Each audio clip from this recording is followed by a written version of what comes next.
Not the dark of a room with the shutters closed. Not the dark of a moonless night outside. The dark of a sealed wooden space with no opening, no crack, no seam that admits light. The dark of inside. You cannot see your hand in front of your face. You cannot see the man beside you, though you can hear him breathe. Slow, deliberate breaths. The breathing of a man who has been told to breathe slowly and is doing it with effort. The breathing of a man managing himself. The breathing you recognize because it is your own breathing. The wood around you is warm. You have been inside this horse since before dawn. The sun has been on the wood all day. The wood absorbed the heat of a full day's sun and is releasing it now, in the dark, the way wood releases heat. Slowly, steadily, without urgency. The inside of the horse is warm in a way that should be comfortable, and is instead oppressive.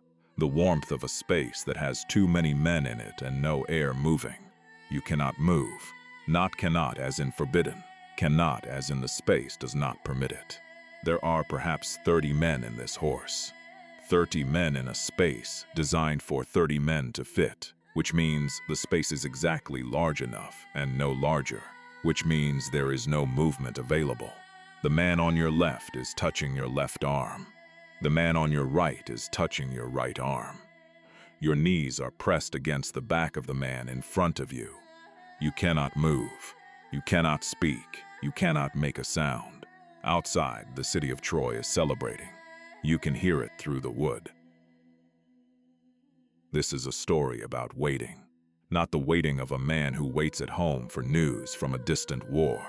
Not the waiting of a soldier who waits in camp for orders. The specific waiting of a man in a sealed wooden space in the middle of enemy territory, surrounded by the sounds of the people who would kill him if they found him. Unable to move, unable to speak, unable to do anything, except exist as quietly as possible and wait for the signal that tells him the waiting is over. The soldiers inside the wooden horse were chosen by Odysseus. Ancient sources give different numbers. Some say 20, some say 40, some say more. What they agree on is that these were the best warriors in the Greek army, selected specifically for the ability to be still, to be silent, to endure. The horse was their weapon. The waiting was the work. They went in before dawn on the day the fleet pretended to leave. They were inside for a full day and a full night, possibly longer, depending on which account you follow. A full day of the sun heating the wood around them. A full night of the city celebrating outside, cramped, thirsty, aching, listening to the Trojans walk past, touch the horse, debate about it, celebrate around it. His name was Menon. He was 26 years old, a soldier from Ithaca, who had been with Odysseus's contingent since the beginning of the war. He was chosen because Odysseus trusted him, because he had the physical endurance the mission required, and because in 10 years of war he had never, in a moment that required silence, made a sound. In this story you are Menon. The wood is around you, the dark is complete, the city is outside. You are waiting. In this story, you are the soldier inside the horse. The dark is total. The wood is warm. Outside, Troy is celebrating. You do not move, you do not speak, you breathe. You climbed in before the sky was light. The horse was on the beach, away from the main camp. Odysseus had the entrance open, a panel in the belly, hinged, invisible from the outside when closed. You came one at a time in the dark, each man lowering himself through the opening, finding his place in the space inside, settling. No words. Odysseus had been clear. From the moment you entered, no words. Hand signals only if absolutely necessary. Breathing controlled. You found your place. The space was exactly as Odysseus had described it in the briefing. A cramped interior. Wooden walls close on all sides. The floor curved slightly where the belly of the horse shaped it. The men around you already in place, already settling into the stillness. You felt them rather than saw them. The warmth of bodies nearby, the small sounds of men adjusting themselves, finding the position they would hold. The panel closed above you. The last light disappeared, and then there was nothing but the dark and the breathing. The first minutes were manageable. Your eyes adjusted, and then you understood that adjustment was not possible here. There was nothing to adjust to. The dark was complete. No gradation, no shapes emerging from the dimness. You could have stayed in there for an hour, and your eyes would still have seen nothing, because there was nothing to see. The dark was total and it did not change. You breathed, you found the rhythm. Slow in, slow out. The breath you had practiced, the breath Odysseus told you to find and keep. The breath that uses less air and makes less sound, and keeps the body calm when the body wants very much to not be calm. You found it, you held it. The dark held you. Odysseus is in the horse with you. You cannot see him, but you know where he is. Second position from the entrance panel, where he can reach the mechanism if the signal comes or if something goes wrong. His presence is specific in the dark, the presence of a man whose mind never stops working, who is even now running through contingencies, who chose this position and chose these men, and designed this structure, and is now inside it, in the dark, waiting along with everyone else for the plan he made to become the thing it was made to be. Sound travels through wood, not clearly, not with the fidelity of open air. The wood filters it, muffles it, turns speech into texture, footsteps into pressure, distant sounds into a low vibration you feel as much as hear. But it travels. And when you have been in the dark for hours with nothing else to process, the hearing sharpens in compensation for the sight. Your ears begin to do the work your eyes cannot. The morning sounds of the Greek camp disappear first. This is the plan. The fleet is sailing. You can hear it in the changed quality of the sounds outside, the activity of departure, the specific sounds of a large camp breaking down and moving, the organized noise of an army that is leaving. You have been part of that noise on other mornings. Now you are inside a Woodson structure, listening to it from the outside, and knowing that the departure is a performance, that the ships are not going far, that Tenedos is a few hours sailing, and the fleet will anchor there and wait for the signal. The camp sounds diminish, then stop, then silence. The silence is different from the silence. Before the camp sounds stopped, the silence of an empty beach is different from the silence of a camp that has not yet woken. This silence has a specific quality, the quality of a large space that was full and is now not full. Even through the wood you can feel it. You wait. The sun comes up.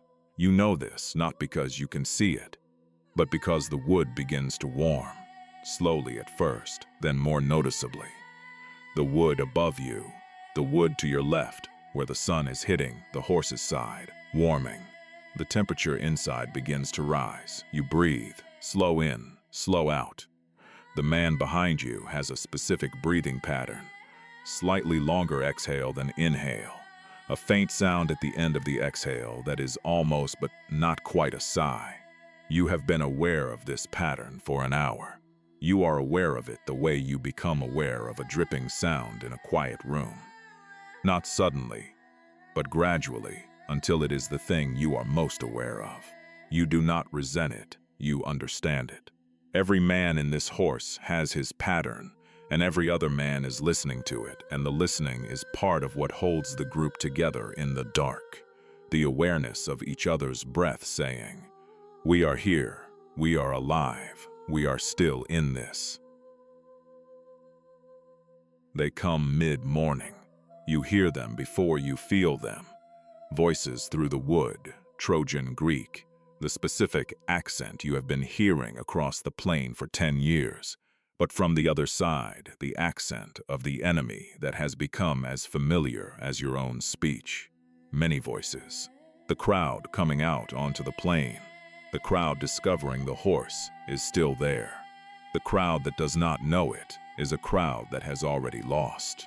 Then they touch the horse. This is different from hearing them. When they touch the wood, when hands press against the outside of the horse, you feel it. a vibrating net that travels through the structure and through the floor and into your body. Hands on the outside. People touching the thing you are inside. The specific intimacy and terror of that. Being inside a thing that someone outside is touching. Separated from discovery by a few inches of wood. You do not move your breath. Your breath. Stay in the breath. Slow in, slow out. The breath that uses less air and makes less sound. The breath that has been your entire world for hours. They knock on the wood. This is the worst moment so far. Someone on the outside, curious or testing, or just doing what people do with large wooden objects, knocks on the side of the horse. The knock travels through the wood and arrives in the interior as a resonant thud that seems impossibly loud in the silence you have been maintaining. 30 men hear it simultaneously.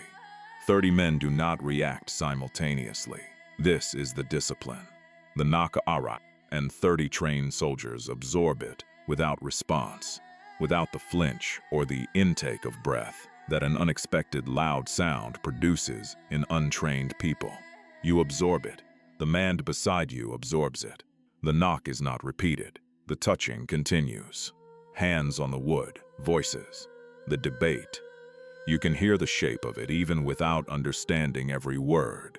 The argument between burning and keeping. The specific back and forth of a crowd that has not yet decided. You breathe. A voice comes close, very close. Someone standing directly beside the horse, speaking to someone else, their voice clear enough through the wood that you can almost make out the words. A woman's voice, high and urgent. You recognize the register before you understand the content. The register of a person saying something they have said before and have not been believed and are saying again with the urgency of someone who knows they will not be believed this time either. Cassandra, you do not know her name. You know the voice. You have heard it described. The prophet, the king's daughter, the woman who says the horse is a trap. She is standing outside the wood that is between you and discovery. She is saying what you are. She is right. Nobody believes her. The legs start in the 3rd hour. Not a sharp pain, a deep ache. The ache of a large muscle group held in one position for too long. The blood pooling in the places it should be moving through. The specific discomfort that begins as awareness and becomes, over hours, the thing you are most aware of. Your left leg first. The position you found when you settled into your space. Knees bent. Weight on the base of the spine, feet flat, was the best available position in the space available. It is not a comfortable position for hours. No position is comfortable for hours in a space this size. The craftsman who built this horse was skilled, but he was not trying to make something comfortable. He was trying to make something that could hold 30 armed men invisibly. Comfort was not the specification. You shift your weight 1 millimeter. 2. The minimum movement that redistributes the pressure, enough to get another hour from the leg. The man beside you feels the shift. You feel him register it, the slight adjustment of his own position in response. No signal passes between you, no word. Just the shared language of two bodies in close proximity that have learned to communicate without communication. The ache continues. You breathe through it. The breath is the tool. This is what Odysseus told you, and what you have learned is true. When something is wrong in the body, the breath is the first thing you can control, and the first control creates the possibility of other controls. Pain arrives. You breathe. The breathing does not remove the pain, but it creates a space between you and the pain. A small gap of attention where you can put something other than the pain. You put the breath there. Slow in, slow out. The leg aches. You breathe. The thirst arrives in the 4th hour. Not gradual. You were not thirsty, and then you are thirsty. The threshold crossed without announcement. The inside of your mouth is dry in the specific way of a person who has been breathing controlled, measured breaths for hours, the moisture taken by the breathing, the warm air of the horse's interior taking more. You have a small skin of water. You were told to conserve it. You have been conserving it. You allow yourself 3 swallows. The water is warm. It has been warm since mid-morning, sitting in the heat of the horse. Warm water is not satisfying in the way that cold water is satisfying, but it is water, and it is yours, and you have 3 swallows of it, and then you close the skin, and you put it back, and you breathe. The horse moves in the afternoon. This is the moment you have been waiting for, and the moment you have been dreading. The horse in motion, which means the decision has been made, which means the horse is going through the gate, which means the plan is working, and also means the plan is at its most vulnerable. The motion is strange from inside. The horse is on rollers. The movement is not smooth. It is the specific lurching progress of a large object being moved by human effort on imperfect ground, a series of starts and stops, each one sending a vibration through the structure and through the men inside it. You brace yourself against the sides. The man beside you braces. 30 men in the dark, bracing against the movement, trying to stay in their positions, trying to make no sound that travels through the wood to the outside where the crowd is cheering. The crowd is cheering. You can hear it clearly.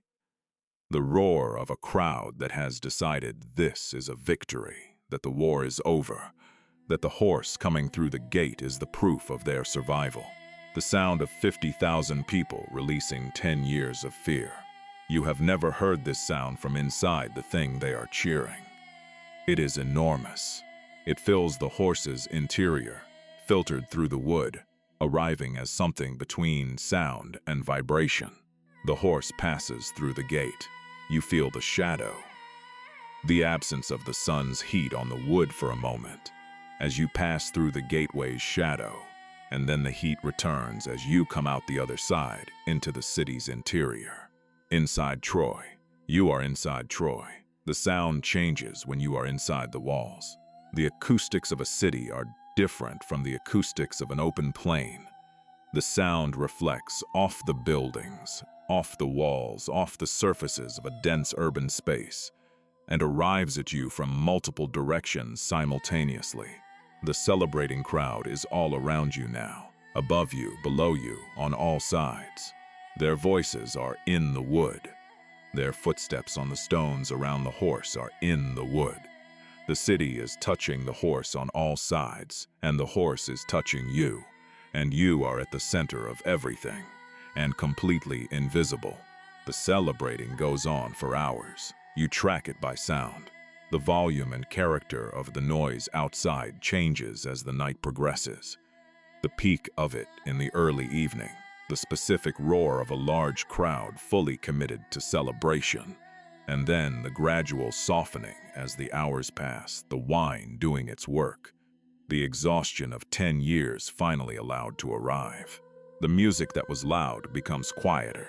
The voices that were many become fewer. The footsteps near the horse become occasional and then rare. The city is going to sleep. This is the plan. This is exactly the plan. Wait for them to celebrate. Wait for them to drink. Wait for them to sleep. When the city sleeps, Sinon will give the signal. When Sinon gives the signal, Odysseus opens the panel. When the panel opens, you go. You wait. The leg is beyond ache now, and into something more serious. A numbness that is both relief and warning, and the tissue telling you it has been compressed too long and needs blood. You have been shifting your weight in millimeter increments for hours, rationing the tiny movements, trying to keep the blood moving enough to prevent the kind of numbness that becomes injury. You breathe. The man on your left has fallen asleep. You know this because his breathing changed. Slower, deeper. The breathing of a person who has surrendered to sleep despite everything. You do not blame him. You envy him. Sleep is not available to you right now. Your body is too alert, too aware of the leg and the thirst, and the dark and the sounds outside. You breathe. The city goes quiet.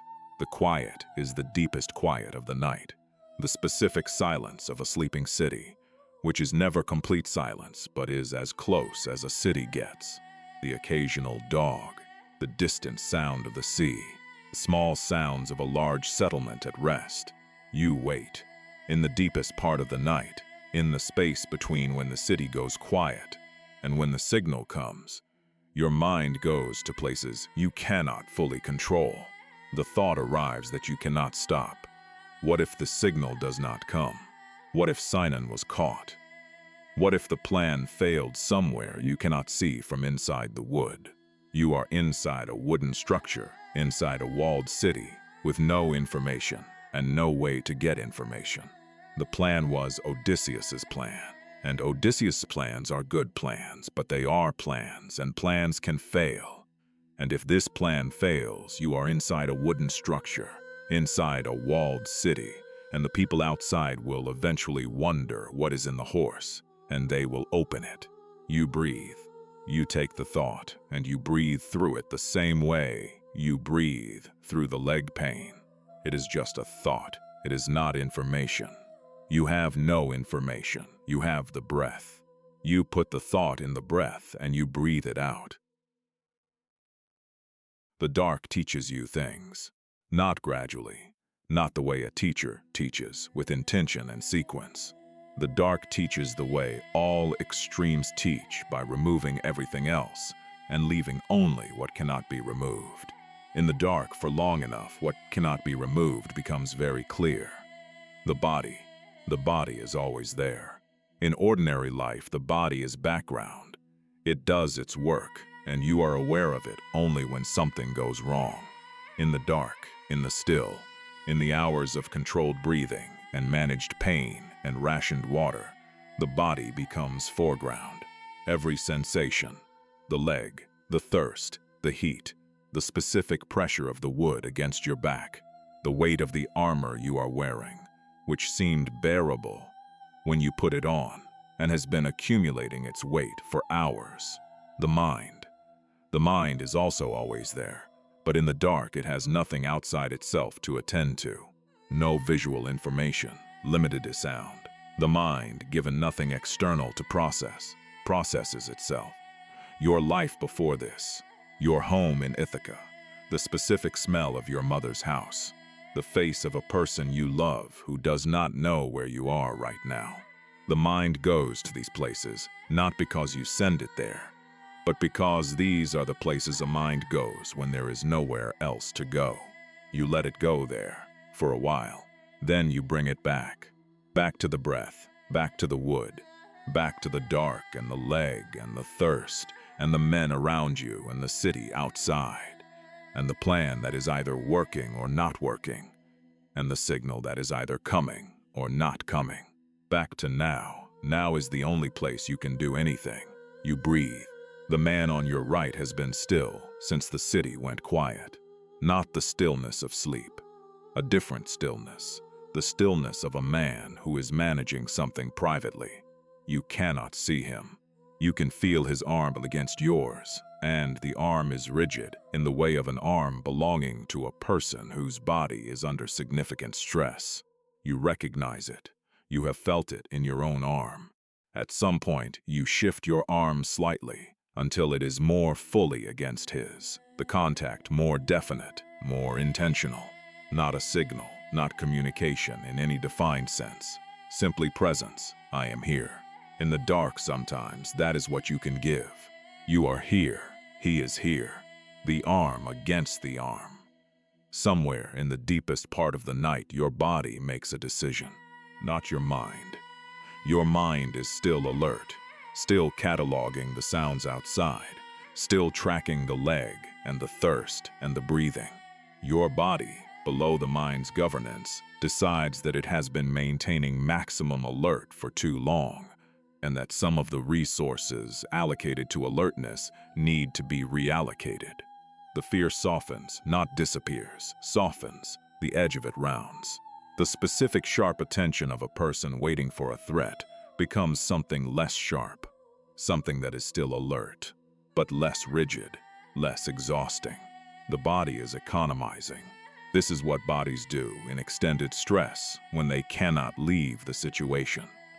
They find the sustainable level and they shift to it, even if the situation has not changed, because sustaining maximum alert indefinitely is not physiologically possible. Your leg still aches, you are still thirsty, the dark is still total. But the quality of your relationship with these things has changed. They are still there, but they are no longer the whole of everything. They are conditions. You are living inside conditions. This is something different from being overwhelmed by conditions. You breathe. The breath is easier now, not because anything outside has changed, because you have found, through hours of practice in the dark, the breath that belongs to this situation. The breath that is not panicked and not forced and not performative. The breath that is simply what breathing is when the mind gets out of its way. Slow in, slow out. The wood is warm around you. The men around you breathe. You breathe with them. You think about Odysseus, not his plan. You have thought about his plan enough for one night. About the man.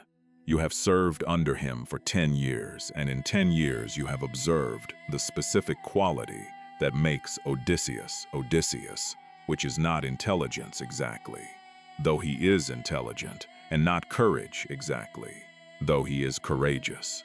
It is something about his relationship with time. Odysseus does not fight against the duration of things. He inhabits the duration. The waiting is not something he endures. It is something he uses. He is in this horse right now, in the dark, and somewhere in the dark he is doing what he always does, attending completely to exactly what is happening. Nothing more, nothing less. The waiting itself is his element. The city is deeply quiet now. The sound from outside has reduced to the minimum of a sleeping city. The sea, the wind, the occasional sound that is not identifiable as anything specific. Troy is asleep. The celebrating that has been going on for hours has finally wound down to nothing. And the city is in the deep sleep of a population that has been afraid for a long time and has briefly stopped being afraid. The irony of this sits with you. They are sleeping because they think they are safe. The war is over. The Greeks are gone. The horse is a religious object in their central square. They are sleeping the deep sleep of people who have put down a weight they have been carrying for years. And in their square, inside the wooden horse they brought in themselves, the 30 Greek soldiers are awake in the dark, waiting. The leg is very bad now. You have been doing everything you can for hours, and the leg is past the point where millimeter adjustments help. The numbness has moved through the lower leg and is in the foot. This is a problem. When the signal comes, you will need to move, and you will need to move fast, and your left foot is telling you that its contribution to fast movement may be limited. You think about this practically. You will move on the right leg first. You will let the left follow. The left will wake up as the blood returns. It will hurt. It will be worth it. You breathe. The city sleeps. You wait. In the deepest part of the night, between the last sound of celebrating and the first pale beginning of pre-dawn, there is a period of absolute silence. Not the silence of holding your breath. Nobody in this horse is holding their breath at this point. Everyone is breathing. The horse is full of the sound of 30 men, breathing slowly in the dark. But outside, nothing. The sea, perhaps, very faintly, nothing else. You have never been in a silence quite this deep.